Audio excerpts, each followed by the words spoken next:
चलिए यहाँ पे दो चर वाले रैखिक समीकरण युग्म को हम लोग वज्र गुणन विधि से हल करना आज सीखेंगे।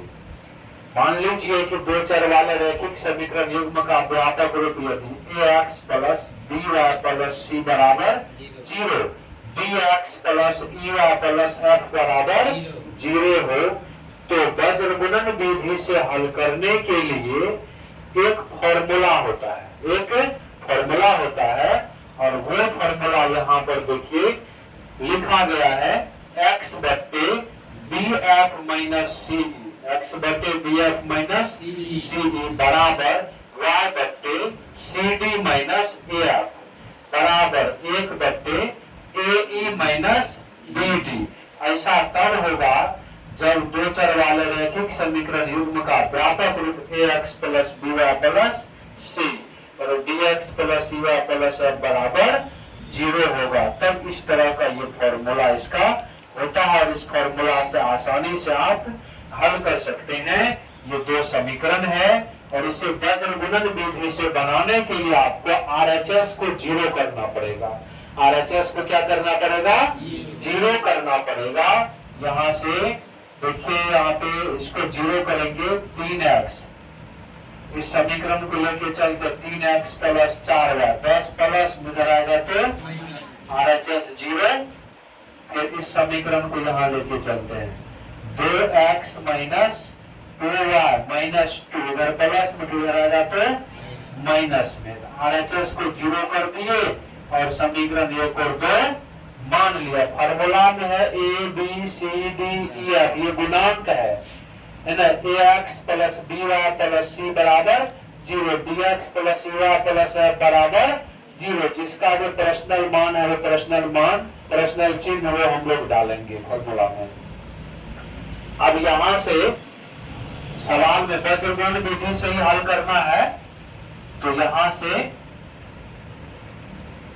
टॉपिक वज्र गुणन का है तो यहाँ पर लिखना नहीं है। अगर ये टॉपिक नहीं रहेगा, आपको सवाल दिया जाएगा वज्र गुणन विधि से हल करे तो आप अगले भाषा लिखिएगा वज्र गुणन विधि से हल।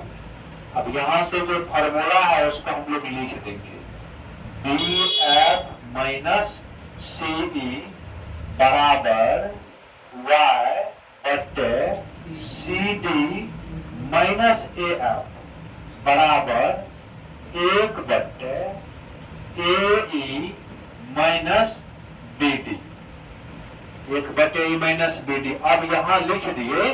अब क्या करना, एक ही बार मैंने एक बार इसको x वाला को अचर पर, यह चर पद है, यह चर है और यह अचर है। एक बार x वाला को अचर पद 1 वाला के साथ बराबर करेंगे।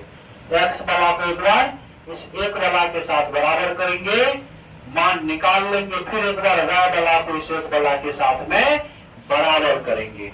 जैसे देखते हम यहाँ पे when मने जब when x बट्टे bf माइनस ce बराबर 1 बट्टे ae minus bd, ae minus bd, ae minus bd हो गया।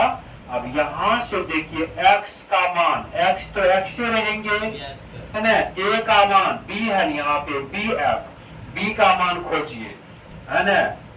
ax plus by plus c है, dx plus ey plus f है ना। तो ये हमें समीकरण 1 2 में खोजना। a b का मान क्या होगा, गुणांक लिखना है 4, f a b c d e f का मान क्या है माइनस में 2, ये प्लस माइनस गड़बड़ी नहीं करना है। फिर फॉर्मूला का minus c a b c का मान, एक फॉर्मूला का एक प्रश्नल मान माइनस 10, उसके बाद e d e n है माइनस में 2, माइनस वाले टर्म को ब्रैकेट के साथ लिखेंगे। किसके साथ लिखेंगे, ब्रैकेट के साथ। इस तरह से जिसका जो प्रश्नल चिन्ह है वो चिन्ह देना है, और इस चिन्ह में अगर गड़बड़ हो जाता है तो आपका जो है उत्तर आने में समस्याएं होगी। अब 1 बट्टे a का मान देखिए क्या है, ये ध्यान से मान पुट करना है। कभी कभी उल्टा पुल्टा मान भी पुट हो जाता है, देखने का इसमें देख लीजिएगा। इसमें ये सी वाला मान पुट कीजिएगा, इसमें तो गड़बड़ होगा। यहाँ से ए का मान 3 है ना, उसके बाद ई का मान क्या होगा, ये होगा A B C D E का मान माइनस में 2 है, ठीक है, माइनस फॉर्मूला का। बी का मान देखिए क्या है, 4 है ना, डी का मान क्या है, 2 है। ये मान हम लोग पुट कर दिए हैं, मान क्या कर दिए हैं, पुट कर दिए हैं आसानी से, है ना। मान यहाँ पे पुट हो गया है। अच्छा, मान पुट हो गया तो देखिए यहाँ से x को ऐसे ही छोड़ देंगे, प्लस गुना माइनस क्या हो जाएगा, माइनस 4 दूनी 8। अब यहाँ से देखिए माइनस गुना माइनस प्लस गुना माइनस, माइनस 10 दूनी 20 बराबर 1/, प्लस गुना माइनस, माइनस 3 दूनी 6, माइनस 4 दूनी 8। अब यहाँ पर एक ही जाति का यहाँ पर है टर्म, है ना, नीचा में माइनस वाली संख्या है, तो माइनस 20 में माइनस 8 जोड़ेंगे तो क्या हो जाएगा, माइनस में 28, बिल्कुल सही के है ना, माइनस 6 माइनस 8, माइनस में 14 है ना, यहाँ माइनस में होगा। और क्या करेंगे, कोना कोनी गुना कर देते हैं इसको,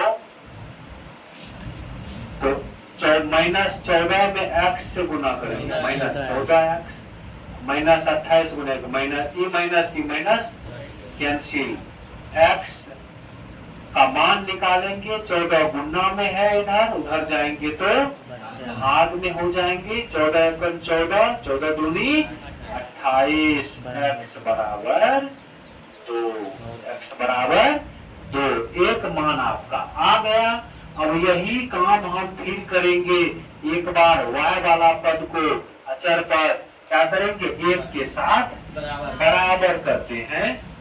और हम लोग इसके बाद का जो सॉल्यूशन है यहाँ पर लाते हैं, ठीक है, यहाँ पर लाते हैं। पहले इसको ये लिखना है, तब ये वाला लिखना है, और तब उधर से इस साइड आना है। अगेन वही काम न करेंगे जी, अगेन y वाला को बराबर करेंगे, तो ये आपका हो जाएगा y/, है ना, y/, यहाँ से CD माइनस f दिखाई पड़ेगा यहाँ से, बराबर 1/, AE माइनस BD।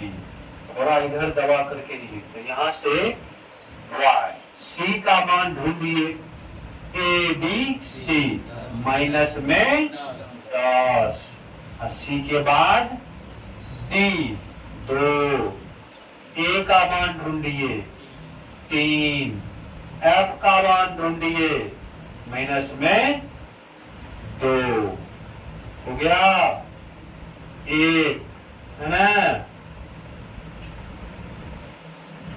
यहाँ से क्या हो जाएगा, 1/, A का मान क्या है 3, है ना, ABCDE का मान माइनस में 2, फॉर्मूला का माइनस B का मान 4, D का मान 2। ये मान तो सेम वैसे ही आएगा जैसे उस साइड आया था, नहीं, वहां से भी हम लोग लिख सकते हैं, डायरेक्ट 1/14 इसका हो जाएगा, y/, हल करते हैं, प्लस गुना minus, minus 20 minus minus plus 3 दूनी 6 बराबर 1/3 दूनी 6 माइनस 8। यहाँ से घटाएंगे, आप ही कहिए, माइनस 20 में से प्लस 6 जाएगा, माइनस में 14, बिल्कुल सही से, माइनस में 14 बराबर 1/, माइनस 14। इसको भी कोना कोनी गुना कर देंगे, क्रॉस मल्टीप्लीकेशन, है ना, y Guna minus 14y is equal 14, ये माइनस माइनस कैंसिल, यहाँ पे देखिए 14 मल्टीप्लाई है, उधर भेजेंगे तो डिवाइड हो जाएगा, है, इसीलिए y बराबर 14/14, 14/14 कट करके क्या हो गया, 1/, 1 में 1 से भागा देंगे 1, अतः x बराबर 2 और y बराबर 1। इस प्रकार से इसी सवाल को हम लोग अगर तुलनात्मक विधि से बनाएंगे तब भी इतना ही आंसर x बराबर 2 y बराबर 1। प्रतिस्थापन से बनाए उसमें भी x बराबर 2 y बराबर 1 और बजगुणन में भी x बराबर 2 और y बराबर 1 आ गया।